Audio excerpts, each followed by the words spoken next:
L'aliment est l'élément le plus important de la croissance des larves parce que cet aliment intervient à chaque niveau, des servants en passant par le grossissement et par la reproduction. Cet aliment est composé essentiellement de matières organiques qui sont là en toute saison et pendant ces saisons, il faudra que ces matières soient franchement fraîches pour que l'aliment soit bien préparé et pour éviter une mauvaise croissance des larves. L'aliment est constitué de matières organiques permettant un bon apport en éléments nutritifs pour la croissance des larves, un taux d'humidité important pour le déplacement des larves, et enfin une taille de morceau suffisamment petite pour que les larves le mangent facilement.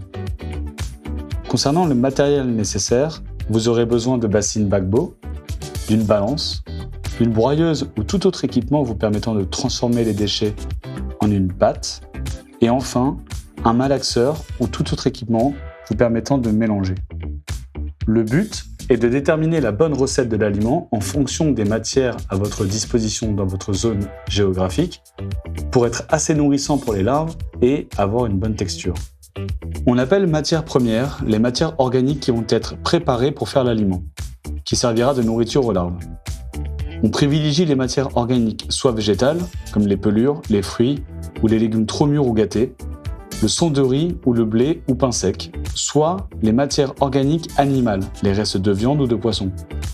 Il ne faut surtout pas mettre de plastique, ni de métaux, ni toute autre matière qui ne serait pas organique dans la formulation de l'aliment. Enfin, on séparera les matières fraîches des matières sèches. D'un côté, les matières fraîches sont riches en eau et donc risquent de moisir ou de voir des insectes pondre dedans. Le stockage de celles-ci doit se faire dans un espace fermé et à l'abri de la lumière. Par exemple, les légumes feuilles comme le chou ou la salade et les légumes fruits comme la tomate, l'aubergine ou la pastèque sont de bonnes matières premières du fait de l'eau qu'elles contiennent. Les fruits et légumes riches comme la banane, la mangue et le manioc sont nourrissants mais ils ne doivent pas être en trop grande quantité. Et de l'autre côté, les matières sèches sont sensibles à l'humidité et doivent donc être stockées à l'abri de l'eau. Certaines d'ailleurs sont plus ou moins nutritives. Par exemple, le son de blé, de riz ou le tourteau d'arachide sont des matières sèches très nutritives. Le tourteau de soja ou la farine de manioc sont riches en protéines mais contiennent peu de gras. À la réception des matières premières, notez le poids et la provenance de celle-ci. En fonction de si elle est sèche ou fraîche, des conditions de stockage doivent être adaptées, notamment pour les risques de contamination par des insectes. Éliminez les matières non organiques, comme les sacs en plastique, les emballages ou les morceaux de métal, ou toute autre matière non organique. Et évitez tout contact avec des produits chimiques contaminants, comme la javel, le homo ou la lessive dans les bacs de récupération. Enfin, déterminez si la matière première doit être broyée en fonction de sa taille. Une fois les déchets triés et identifiés, broyez les matières fraîches et ou sèches pour les réduire en plus petits morceaux. Au maximum, ils doivent faire la taille d'un ongle de petit doigt de la main. Selon les moyens disponibles, l'aliment peut être broyé avec un broyeur à marteau ou avec des outils manuels. La petite taille des morceaux permet que l'aliment soit facilement digéré par les larves et vous garantit donc une bonne croissance. On mélange ensuite l'ensemble de l'aliment dans un malaxeur ou de manière manuelle à l'aide d'une pelle pour qu'il soit homogène et sous forme de pâte.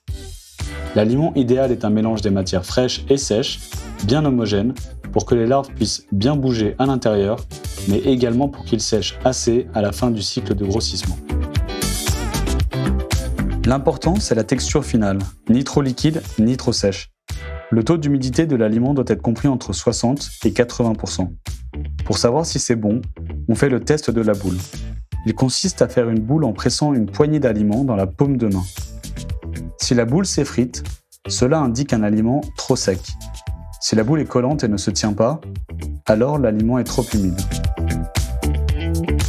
Si la boule est formée dans la paume, le taux d'humidité est bon.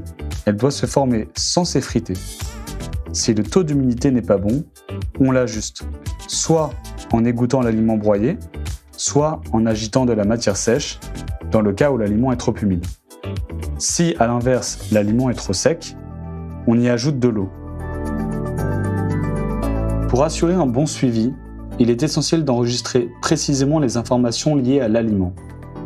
Les données à noter sont les suivantes. En premier lieu, la date et le poids des matières premières reçues, broyées ou jetées. En second lieu, la composition et le poids des matières fraîches. Et finalement, la composition et le poids des matières sèches. L'aliment peut être utilisé immédiatement ou conservé pendant 2 ou 3 jours dans des bacs fermés. Il doit rester bien protégé des insectes et de l'air pour garantir sa bonne conservation. Un bon aliment préparé, c'est la base de tout élevage. Dans le prochain épisode, direction à la volière pour savoir comment tout débute.